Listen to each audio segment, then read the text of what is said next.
صباح الخير او مساء الخير حسب ما تشوف الفيديو. يا ريت بصباعك الجميل تعمل اشتراك عشان توصل اخوك الغلبان ل 100,000 مشترك.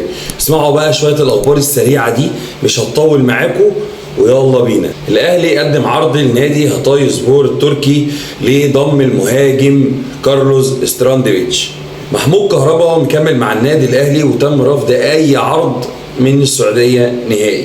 كولر طلب التعاقد مع مهاجم اجنبي وكمان رفض اعاره او بيع طاهر محمد طاهر عشان ممكن يحتاجه في مركز المهاجم. كريم نيدفيد متمسك بالنادي الاهلي ورفض الاعاره او البيع نهائي، يعني هو كريم نيدفيد عايز يا اما يبقى في الاهلي يا اما ما يطلعش اعاره، ولو هيطلع اعاره لا تبيعني نهائي احسن عشان ما اقعدش اكتر من كده على كل شويه رايح جاي من الاعاره.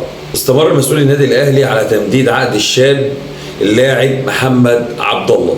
زيكو لاعب زد ابلغ المقربين اليه انه نفسه وحلم حياته يبقى في النادي الاهلي.